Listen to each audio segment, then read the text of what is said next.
General Wolfgang Martini stands in the communications bunker beneath the Reich Air Ministry, headphones pressed against his ears, listening to static that shouldn't exist. It's September 15th, 1940, and across the English Channel, the largest air battle in history is raging. But something is wrong with the radio intercepts. The British are talking to their fighters before German bombers even cross the French coast.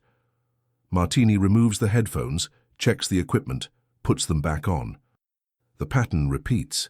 British ground controllers vectoring Spitfires and Hurricanes to intercept formations that haven't appeared on any German radar screen yet. Controllers calling out altitudes, headings, numbers of aircraft with impossible precision, as if they can see through clouds, through distance, through the curvature of the Earth itself. He's been monitoring British communications since the air war began in July. He knows their procedures, their call signs, their tactical patterns. But this is different. This is prescient. British fighters appearing exactly where they need to be, exactly when they need to be there, climbing to perfect intercept positions while German bombers are still forming up over Calais. Major Josef Kammhuber enters the bunker, removes his cap, wipes sweat from his forehead despite the underground chill. He's just returned from a reconnaissance flight over Kent, flying a high-altitude Junkers 88 equipped with the latest cameras. What he saw doesn't match the intelligence reports. Herr General, Kammhuber says quietly, the British have erected structures along their coast, tall towers, metallic with rotating apparatus on top. They're not anti-aircraft guns. They're not searchlights. They're something else entirely. Martini sets down the headphones. How many towers? Dozens, maybe hundreds, from Dover to Scotland as far as I could see, all facing east toward us. Martini walks to the map table, studies the British Isles marked with known airfields, known fighter squadrons, known defensive positions. The intelligence is 3 months old, compiled before the air war intensified. Before the British started demonstrating impossible awareness of German movements. "Get me Reichsmarschall Göring," Martini tells his aide. "I need to speak with him immediately." Hermann Göring answers from his hunting lodge in East Prussia. He's been there for a week, hunting elk while the Luftwaffe pounds British cities. His voice carries the jovial confidence of a man who believes the war is nearly won. "Wolfgang," Göring says, "I hope you're calling with good news. How many British fighters did we destroy today?" "That's what I need to discuss with you, Herr Reichsmarschall. Our losses today were significant, 60 aircraft. The British lost perhaps 30. The exchange rate is moving against us. Silence on the line. Then, impossible. Our pilots are superior. Our aircraft are superior. The British are on their last legs, Herr Reichsmarschall. The British are demonstrating capabilities we don't understand. They're intercepting our formations with precision that suggests advanced warning systems." Göring's voice hardens. "Are you suggesting British intelligence has penetrated our operations? I'm suggesting they have a technological advantage we haven't accounted for." "Those towers," Major Kammhuber observed, "they may be some form of detection apparatus. Radio detection, perhaps." "Radio detection?" Göring laughs.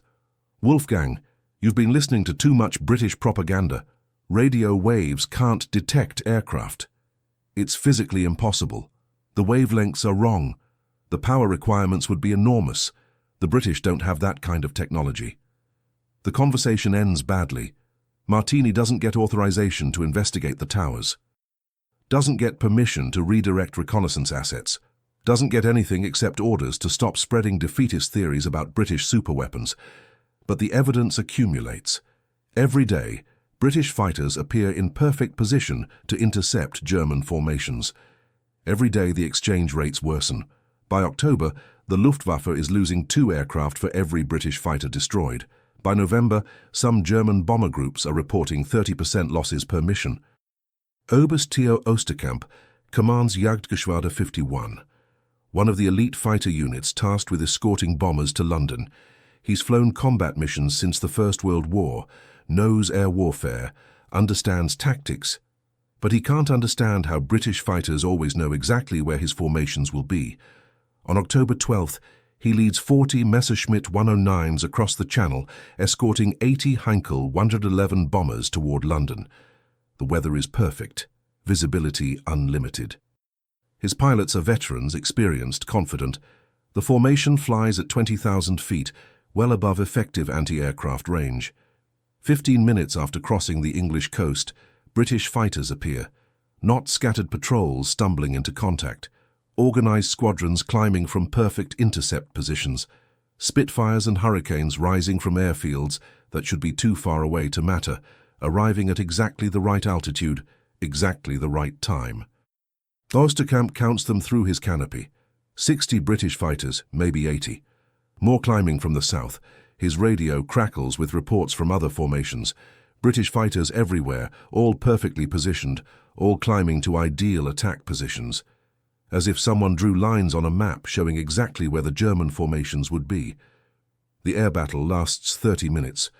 Osterkamp's fighters shoot down 12 British aircraft. The British shoot down 28 German bombers and 6 fighters. The mathematics are clear. The Luftwaffe cannot sustain these losses, cannot replace experienced aircrew at the rate they're being destroyed. That evening, Osterkamp writes a report for Luftflotte 2 headquarters.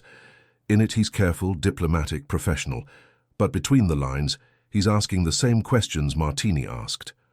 How do the British know? How do they position their fighters so perfectly? How do they coordinate multiple squadrons from multiple airfields with such precision? The report reaches Generaloberst Hugo Sperle, commanding Luftflotte 2. Sperle reads it, files it, doesn't forward it to Berlin. He's been receiving similar reports from other unit commanders, reports that suggest the British have capabilities that shouldn't exist. But Sperle is a loyal Nazi, a true believer in German technological superiority. He's seen the secret weapons under development, the jets and rockets and guided bombs. He knows German science leads the world. The idea that Britain, decadent Britain, might possess technology Germany lacks is unthinkable. Instead, he blames pilot error, tactical mistakes, insufficient aggression. Issues orders for more intensive training, better coordination, improved tactics. Orders that can't solve a problem he refuses to acknowledge exists. Major Adolf Galland reaches the same conclusion through different evidence. He's leading Jagdgeschwader 26, flying daily missions over southern England, engaging British fighters in aerial combat that grows more difficult every week. Not because British pilots are improving, though they are, because British tactics are evolving in ways that suggest perfect intelligence. On November 3rd, Galland leads a fighter sweep over Kent, hoping to draw British fighters into combat on favourable terms. His formation flies at 25,000 feet, using altitude advantage and superior aircraft performance to dictate engagement terms. Standard Luftwaffe doctrine, proven effective in Poland, France, Norway. But the British don't cooperate. Instead of climbing to meet his fighters, they ignore them. British squadrons stay low, wait for German bombers that aren't coming, refuse to be drawn into disadvantageous combat. As if they know Galland's formation carries no bombs, poses no threat to British targets. How do they know? Galland wonders. How do British controllers distinguish between bomber formations and fighter sweeps? How do they know which threats to engage and which to ignore? The radio intercepts suggest coordination between ground controllers and airborne fighters that requires real-time intelligence about German intentions. Galland requests a meeting with Göring, gets it in late November, brings tactical reports, loss statistics, intelligence assessments. Spreads them across the table in Göring's office at the Air Ministry. The Reichsmarschall barely glances at them. Adolf, Göring says, "You're overthinking this. The British are fighting for their homeland. They're desperate, throwing everything into the battle. Of course they're coordinating better. Of course they're more aggressive. Desperation makes men fight harder. Herr Reichsmarschall, this isn't desperation. This is intelligence. The British know our formations before we cross the Channel. They know our targets before we reach them. They position fighters with precision that suggests advance warning. Advance warning from whom? Göring asks. Our security is perfect. Our communications are encrypted. Our flight plans are classified. There are no leaks. Then how do you explain the tactical situation, Galland asks. How do you explain loss rates that make continued operations unsustainable? Göring stands, walks to the window overlooking Berlin. I explain it by reminding you that German pilots are the best in the world. German aircraft are superior to anything the British possess. If we're taking losses, it's because we're not fighting hard enough, not pressing attacks home, not showing proper National Socialist spirit. The meeting ends. Galland returns to his squadron, continues flying missions, continues losing pilots to British fighters that appear in perfect positions at perfect times. Continues writing reports that document the impossible, the unexplainable, the undeniable. By December 1940, the pattern is clear to anyone willing to see it.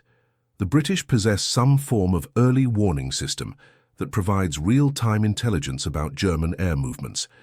The system allows coordination between ground controllers and fighter squadrons that gives the RAF decisive tactical advantages.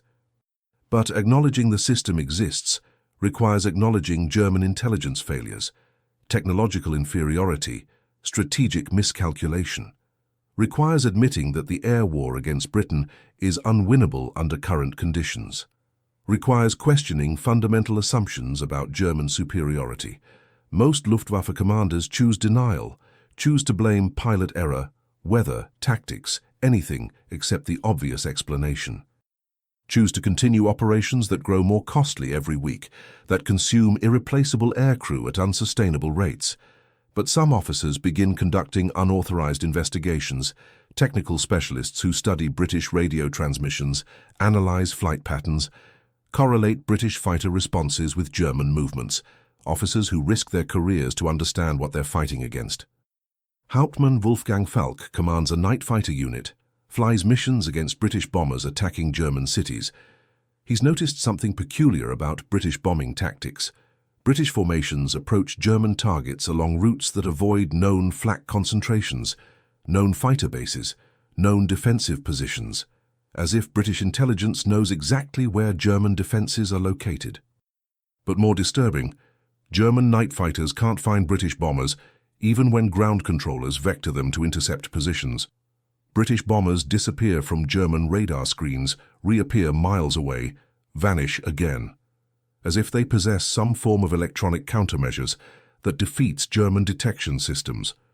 Falk begins experimenting with different radar frequencies, different detection methods, discovers that British bombers emit radio signals on specific wavelengths, signals that might be responses to interrogation from British ground stations, signals that suggest the British are using radio detection not just defensively, but offensively.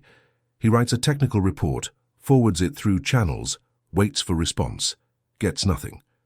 The report disappears into the bureaucracy, filed away with other inconvenient observations, other uncomfortable questions, other evidence that German technological superiority might be a myth. January 1941. Hitler holds a conference at the Reich Chancellery, reviewing the air war against Britain. Present are Göring, Sperler, Kesselring, the senior Luftwaffe commanders who've been prosecuting the campaign. Maps cover the walls, showing British cities, industrial targets, airfields. The Führer is impatient. The air war was supposed to break British resistance, force Churchill to negotiate, clear the way for Operation Sea Lion, the invasion of Britain. Instead, British resistance has stiffened. British fighter strength has increased. British morale remains unbroken. Mein Führer, Göring begins, the Luftwaffe has achieved significant success. We've destroyed hundreds of British fighters, bombed their cities, disrupted their industry. British resistance is weakening, victory is close.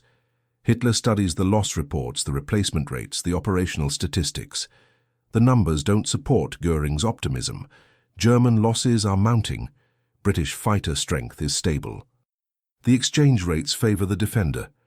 How many fighters does the RAF have, Hitler asks. Intelligence estimates suggest 700 operational aircraft, Sperler responds, down from 1,200 in July. We've achieved significant attrition. And how many fighters do we have? 800 operational aircraft, down from 1,400 in July. Hitler does the arithmetic. German losses are proportionally higher than British losses. The Luftwaffe is shrinking faster than the RAF. At current rates, the Luftwaffe will achieve numerical inferiority within months. Why are our losses so high? Hitler asks. The question hangs in the air. The assembled generals look at each other, look at the maps, look anywhere except at Hitler. Because no one wants to answer. Because answering requires admitting failure, technological inferiority, strategic miscalculation. Finally, Kesselring speaks. Mein Führer, the British are fighting over their homeland. They have short supply lines, familiar terrain, motivated pilots. We're operating at the limit of our range, over hostile territory, against desperate defenders. Hitler nods, accepts the explanation. It's plausible, face-saving, doesn't require fundamental reassessment of German capabilities. But privately, he's beginning to understand that the air war against Britain isn't proceeding according to plan. February 1941. A Luftwaffe technical intelligence unit captures a British radar station during a commando raid on the French coast. The equipment is primitive by German standards, vacuum tubes and wire antennas that look like amateur radio gear. But when German technicians analyze the captured components, they discover something disturbing. The British radar operates on wavelengths that provide much greater detection range than German systems. The pulse repetition rates allow tracking of multiple targets simultaneously. The antenna designs provide directional accuracy that enables precision vectoring of interceptor aircraft. Most disturbing, the captured equipment includes components that suggest a coordinated network of radar stations covering the entire British coast. A network that provides overlapping coverage, redundant detection capability, centralized control of defensive operations. The technical report reaches Martini's desk in March. He reads it twice, checks the technical specifications, verifies the conclusions. The British have deployed a radar network that provides comprehensive early warning coverage of their airspace. A network that explains British tactical advantages, British fighter coordination, British defensive success. Martini requests another meeting with Göring. Gets it in April. Brings the technical report, the captured equipment, the analysis that proves British technological capabilities. Spreads everything across Göring's desk, explains the implications. This changes everything, Martini says. The British aren't guessing where our formations will be. They're tracking them from takeoff to target. They're coordinating fighter responses from centralized control centers. They're fighting with complete situational awareness while we're fighting blind. Göring examines the captured equipment, reads the technical specifications, studies the network diagrams. His face darkens as he comprehends the implications. How long have they had this capability? Since before the war began, Martini estimates, possibly since 1938. They've been preparing for this conflict while we've been assuming technological superiority.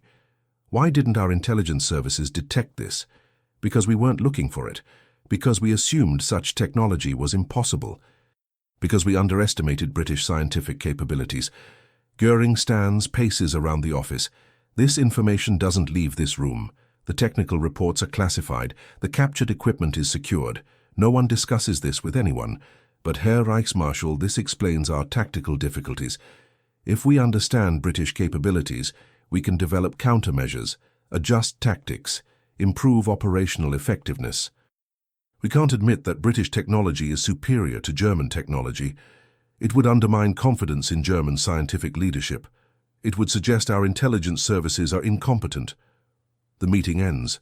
The technical reports are classified. The captured equipment disappears into a secure facility.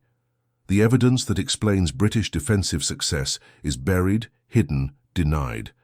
Because acknowledging British technological superiority is politically impossible. But the tactical situation continues deteriorating. By May 1941, Luftwaffe daylight operations over Britain become unsustainable. Loss rates exceed replacement rates. Experienced aircrew are irreplaceable. Fighter units are reduced to training aircraft and student pilots. Hitler makes the decision privately, announces it publicly in June. The air war against Britain is suspended. Luftwaffe assets are redeployed eastward for Operation Barbarossa, the invasion of the Soviet Union. The failure to defeat the RAF is attributed to weather, British desperation, tactical adjustments. But privately, in secure offices and classified meetings, some German leaders begin understanding what happened. Begin comprehending that British technology provided decisive advantages. Begin questioning assumptions about German scientific superiority. General Oberst Franz Halder, Chief of the Army General Staff, writes in his diary on June 15, 1941. The entry is brief, cryptic, careful. The British possessed capabilities we didn't anticipate. Our intelligence assessments were flawed. Future operations must account for enemy technological advantages we don't fully understand. He doesn't elaborate, doesn't specify what capabilities, what advantages, what technologies, but the implication is clear. Germany fought the Battle of Britain against an enemy that possessed superior early warning systems, superior coordination capabilities, superior situational awareness. And Germany lost. Not because German pilots lacked courage or German aircraft lacked performance, because German intelligence failed to detect British radar networks, because German leadership refused to acknowledge British technological achievements, because German arrogance blinded them to British capabilities. The radar towers Kammhuber observed in September 1940 were chain home stations, the world's first operational radar network. Deployed in 1938, operational by 1939, providing complete coverage of British airspace by 1940.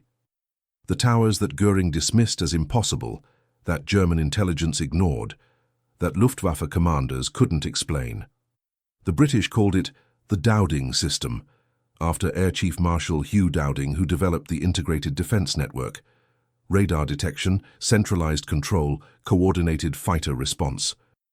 The system that allowed outnumbered British fighters to defeat the Luftwaffe through superior tactics enabled by superior technology. German technical intelligence eventually reconstructed the system, understood its capabilities, developed countermeasures. But too late. The Battle of Britain was over. The Luftwaffe was redeployed to Russia. The strategic opportunity was lost. In post-war interrogations, German commanders were asked when they realized British radar was affecting operations. Martini, in American custody, answered carefully. September 1940, he said, when I heard British controllers vectoring fighters with impossible precision, when I realized they could see our formations before we crossed the Channel. Why didn't you convince the leadership, the interrogator asked. Because acknowledging British technological superiority was politically unacceptable. Because admitting intelligence failures was career suicide. Because questioning German scientific leadership was ideological heresy. Göring, also in American custody, was more defensive. We knew the British had some form of early warning system, he insisted. But we didn't understand its sophistication, its integration, its effectiveness. Our intelligence services underestimated British capabilities. Did you inform Hitler of the radar threat? The interrogator pressed. I informed him that British defensive coordination was better than expected. I didn't specify the technological basis because I didn't fully understand it myself, because acknowledging it would have required fundamental reassessment of our strategic assumptions. Hitler never publicly acknowledged British radar superiority, never admitted that German intelligence failed to detect the chain home network, never conceded that technological factors contributed to Luftwaffe defeat over Britain. In his final bunker rantings, he blamed pilot cowardice, weather, tactical errors, anything except British scientific achievement. But privately, in conversations with his inner circle, Hitler sometimes revealed his understanding. Albert Speer, in his memoirs, recalls a conversation from late 1941. Hitler mentioned British electronic systems, British coordination capabilities, British technological advantages that German intelligence had missed. They were better prepared than we realized, Hitler said. Their defensive systems were more advanced than our intelligence indicated. We underestimated their scientific capabilities, overestimated our technological superiority. It was a costly miscalculation. Speer asked if German science could develop similar systems. Hitler's response was telling. German science is superior to British science, but German intelligence failed to detect what British science had achieved. We fought an enemy we didn't understand, with capabilities we didn't anticipate, using technologies we didn't know existed. The conversation ended there. Hitler never again discussed British radar capabilities, never again admitted German intelligence failures, never again acknowledged technological factors in military outcomes. But the admission, brief and private, revealed his understanding. The Luftwaffe lost the Battle of Britain because British radar provided decisive tactical advantages. Because German intelligence failed to detect British technological capabilities. Because German leadership refused to acknowledge British scientific achievements until too late. What Hitler said when he realized Britain's radar was ghosting the Luftwaffe was nothing. Said nothing publicly, nothing officially, nothing for the historical record, because acknowledging British technological superiority would have undermined Nazi ideology, German confidence, strategic assumptions about the war. But privately, in secure conversations and classified meetings, Hitler and his commanders gradually understood what happened. Understood that British radar networks provided early warning capabilities that enabled coordinated defensive responses. Understood that German intelligence had failed catastrophically. Understood that technological factors could determine military outcomes regardless of ideology, training, or equipment quality. They understood. And they said nothing. Because saying something would have required admitting failure, acknowledging enemy superiority, questioning fundamental assumptions about German capabilities. Because the truth was politically impossible, strategically inconvenient, ideologically unacceptable. So they blamed weather, pilot error, tactical mistakes, British desperation, anything except the obvious explanation. Blamed everything except the radar towers that Kammhuber photographed, that Martini detected, that Göring dismissed as impossible. The towers that won the Battle of Britain through technology, coordination, and scientific achievement. The towers that German leadership couldn't acknowledge, couldn't counter, couldn't defeat. The towers that changed the course of the war while German commanders pretended they didn't exist.